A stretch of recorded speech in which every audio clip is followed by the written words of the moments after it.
ಇವತ್ತು ಸ್ಪೆಷಲ್ ಆಗಿ ಅಡಿ ಆಗ್ತಾ ಉಂಟು. ಹಾಗೆ ಮಟನ್ ತಂದಿದ್ರು. ಗೀ ರೈಸ್ ಮಾಡ್ತೇನೆ ಅಂತ ಯಜಮಾನ್ರು ಹೇಳಿದರು. ಅವರ ಸ್ಪೆಷಲ್ ಗೀ ರೈಸಿಗೆ ನಾನೊಂದು ಸ್ಪೆಷಲ್ ಮಟನ್ ಗಸಿ ಮಾಡುವ ಅಂತ ಇದ್ದೇನೆ. ಈಗ ಮಸಾಲೆ ರೆಡಿ ಮಾಡುವ. ಮೊದಲಿಗೆ ಒಂದು ಬಾಣಲೆಗೆ ಒಂದು ಅರ್ಧ ಸ್ಪೂನ್ ಅಷ್ಟು ಕಾಳು ಮೆಣಸು, ಹಾಗೆ ಒಂದು ಅರ್ಧ ಸ್ಪೂನ್ ಅಷ್ಟು ಮೆಂತೆ, ಸ್ವಲ್ಪ ಬಿಸಿ ಆದ್ಮೇಲೆ ಒಂದು ಮೂರುವರೆ ಸ್ಪೂನ್ ಅಷ್ಟು ಕೊತ್ತಂಬರಿ, ಹಾಗೇನಿಲ್ಲಿ 1.5 ಚಮಚ ಜೀರಿಗೆ ತಗೊಂಡಿದ್ದೇನೆ. ಇದರಲ್ಲಿ ಅರ್ಧದಷ್ಟು ಒಂದು 3/4 ಸ್ಪೂನ್ ಅಷ್ಟು ಜೀರಿಗೆಯನ್ನು ಈಗ ಹಾಕ್ತಾ ಇದ್ದೇನೆ. ಉಳಿದ ಜೀರಿಗೆಯನ್ನು ಇಡ್ತಾ ಇದ್ದೇನೆ. ಈಗ ಇದು ಸಾಕು, ಜಾಸ್ತಿ ಸುಟ್ಟೋಗ್ಬಾರ್ದು, ಸ್ವಲ್ಪ ಬಿಸಿ ಬಿಸಿ ಆಗುವಾಗಲೇ ತೆಗೆದ್ರೆ ಆಯ್ತು. ಈಗ ಖಾರಕ್ಕನುಸಾರವಾಗಿ ಮೆಣಸು, ನಾನಿಲ್ಲಿ ಒಂದು 15 ಮೆಣಸು ಹಾಕ್ತಾ ಇದ್ದೇನೆ 1 kg ಮಟನಿಗೆ. ಅದಕ್ಕೆ ಒಂದು ಸ್ವಲ್ಪ ಎಣ್ಣೆ, ಒಂದು ಅರ್ಧ ಸ್ಪೂನ್ ಅಷ್ಟು.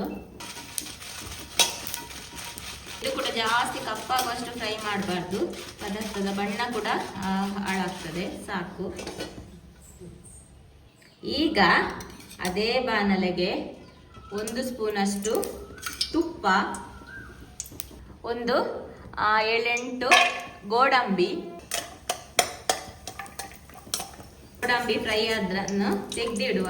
ಈಗ ಅದೇ ತುಪ್ಪಕ್ಕೆ ಒಂದು 7-8 ಎಸಳು ಬೆಳ್ಳುಳ್ಳಿ, ಹಾಗೆ ಒಂದು ತುಂಡು ಶುಂಠಿ, ಒಂದು ದೊಡ್ಡ ಈರುಳ್ಳಿ ಸ್ವಲ್ಪ ಬಣ್ಣಕ್ಕೆ ಬಂದ್ಮೇಲೆ ಒಂದು ದೊಡ್ಡ ಟೊಮೆಟೊ ಸ್ವಲ್ಪ ಸಾಫ್ಟ್ ಆಗಲಿ. ಈಗ ಇದು ಟೊಮೆಟೊ ಎಲ್ಲ ಸಾಫ್ಟ್ ಆದ್ಮೇಲೆ, ಇದು ಫ್ರೈ ಆದ್ಮೇಲೆ ಇದರ ಮಧ್ಯಕ್ಕೆ ಒಂದು ಅರ್ಧ 3/4 ಸ್ಪೂನ್ ಅಷ್ಟು ಗಸಗಸೆ ಹಾಕೊಂಡು ಸ್ವಲ್ಪ ಇದು ಬಾಣಲೆ ಬಿಸಿ ಆದ್ರೆ ಸಾಕು. ಈಗೆಲ್ಲ ಮಿಕ್ಸ್ ಕೊಟ್ಟು ಎಲ್ಲ ಗರಂ ಮಸಾಲೆ, ಹೋಲ್ ಸ್ಪೈಸಸ್ ಎಲ್ಲ ಇದಕ್ಕೆ ಹಾಕಿ, ಫ್ರೈ ಆಗಲಿಕ್ಕಿಲ್ಲ, ಹಾಕಿ ಜಸ್ಟ್ ಮಿಕ್ಸ್ ಕೊಟ್ಟು ಇದನ್ನು ಗ್ಯಾಸಿಂದ ತೆಗಿ.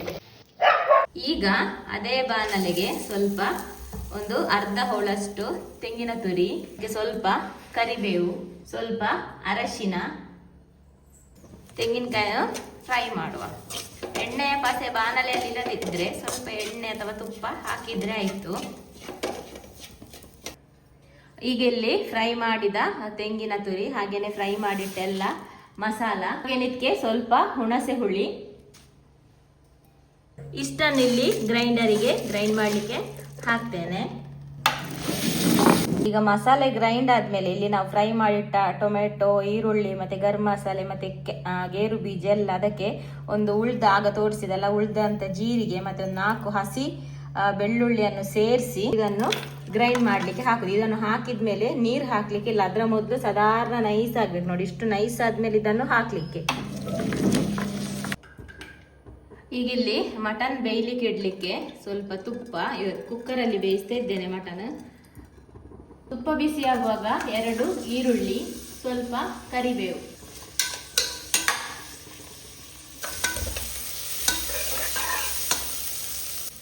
ಈರುಳ್ಳಿ ಒಳ್ಳೆ ಕೆಂಪಾದ್ಮೇಲೆ ತೊಳೆದಿಟ್ಟ ಮಟನ್ ಅನ್ನು ಆ್ಯಡ್ ಮಾಡಿ, ನಿಮ್ಮ ಕುಕ್ಕರ್ ಎಷ್ಟು ವಿಜಿಲ್ ತೆಗಿಬೇಕು ಅಂತ ನಿಮಗೆ ಅಂದಾಜಿರ್ತದೆ, ಅದನ್ನು ನೋಡಿ ವಿಜಿಲ್ ತೆಗೆದ್ರೆ ಆಯ್ತು.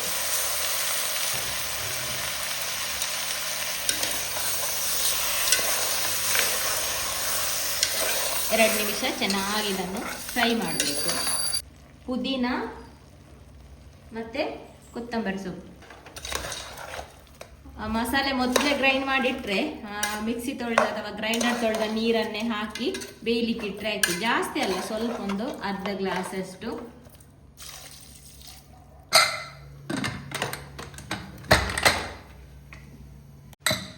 ಕುಕ್ಕರಲ್ಲಿ ಬೇಯಿಸಿದ ಮೇಲೆ ನಾನು ಇದನ್ನು ಮಣ್ಣಿನ ಪಾತ್ರೆಗೆ ಟ್ರಾನ್ಸ್ಫರ್ ಮಾಡಿ ಕುದಿಸುವುದು. ಈಗ ಮಸಾಲೆ ಹಾಕಿ ಎಷ್ಟು ಮಂದ ಬೇಕು ಅಷ್ಟು ಮಂದ ನೀರು ಸೇರಿಸಿ ಉಪ್ಪೆಲ್ಲ ಚೆಕ್ ಮಾಡಿ ಕುದಿ ಬರಿಸುವ.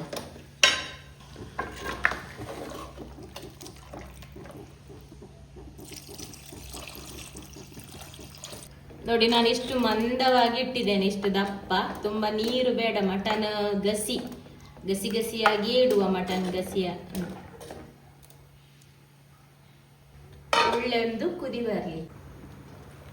ಒಳ್ಳೆ ಕುದಿ ಬರ್ತಾ ಇದೆ. ಈಗ ಸ್ವಲ್ಪ ಕೊತ್ತಂಬರಿ ಸೊಪ್ಪು, ಹಾಗೇನೆ 1 ಸ್ಪೂನು ತುಪ್ಪ ಇಷ್ಟನ್ನು ಹಾಕಿ ಮುಚ್ಚಳ ಸ್ವಲ್ಪ ಕ್ರಾಸ್ ಇಟ್ಟು ಗ್ಯಾಸ್ ಆಫ್ ಮಾಡಿದರೆ ಸೂಪರ್ ಆದ ಮಟನ್ ರೆಡಿ ಆಯಿತು. ಇವತ್ತು ನಾನು ಈ ರೀತಿ ಮಾಡೋದು ಫಸ್ಟ್ ಟೈಮ್, ಹೊಸ ವಿಧಾನದಲ್ಲಿ ಮಾಡಿದ್ದೇನೆ. ಸಖತ್ತಾಗಿ ಬಂದಿತ್ತು ನೋಡಿ. ಇಷ್ಟು ಮಂದವಾಗಿ ಇಟ್ಟಿದ್ದೇನೆ. ಇಷ್ಟೇ ದಪ್ಪವಾಗಿ ಗೀ ರೈಸಿಗೆ ಇಟ್ಟರೆ ಒಳ್ಳೆಯದು. ಇನ್ನು ನಿಮಗೆ ಇಡ್ಲಿ, ದೋಸೆ, ಅಪ್ಪಮ ಎಲ್ಲ ತಿನ್ನೋದಾದರೆ ಸ್ವಲ್ಪ ತೆಳು ಇಡ್ಬೋದು. ತೆಳುವಿಗಿಂತ ಈ ರೀತಿ ದಪ್ಪನೇ ಸಖತ್ತಾಗ್ಬೋದು ಅಂತ ನನ್ನ ಅನಿಸಿಕೆ. ಟೋಟಲಾಗಿ ಸಖತ್ತಾಗಿ ಬಂದಿತ್ತು. ಇದರಲ್ಲಿ ಸ್ಪೆಷಲಾಗಿ ತುಪ್ಪದಲ್ಲಿ ಹುರಿದು ಆ ಟೊಮೆಟೊ, ಈರುಳ್ಳಿ ಎಲ್ಲ ಹಾಕಿದ್ದೇವಲ್ಲ, ಗೇರು ಬೀಜ ಎಲ್ಲ, ಅದೆಲ್ಲ ಸಖತ್ತು ಟೇಸ್ಟ್ ಕೊಡ್ತಿತ್ತು. ಗೀ ರೈಸಿಗಂತೂ ಹೇಳೋದೇ ಬೇಡ, ಅಷ್ಟು ಸೂಪರಾಗಿ ಬಂದಿತ್ತು ಮಟನ್ ಕುರ್ಮ. ನೋಡಿ, ಈ ರೀತಿ ಗಸಿ ಮಟನಿಗೆ ಅಂಟಿರಬೇಕು. ಒಮ್ಮೆ ಇದೇ ರೀತಿ ನೀವು ಟ್ರೈ ಮಾಡಿ, ಗೀ ರೈಸಿಗೂ ಟ್ರೈ ಮಾಡಿ, ಹಾಗೆಯೇ ಬೇರೆ ಎಲ್ಲ ತಿನ್ನೋದಾದರೆ ಸ್ವಲ್ಪ ತೆಳು ಇಟ್ಟು ಗ್ರೇವಿ ಕೂಡ ಟ್ರೈ ಮಾಡಿ, ಸಖತ್ತಾಗಿ ಬಂದಿರ್ತದೆ.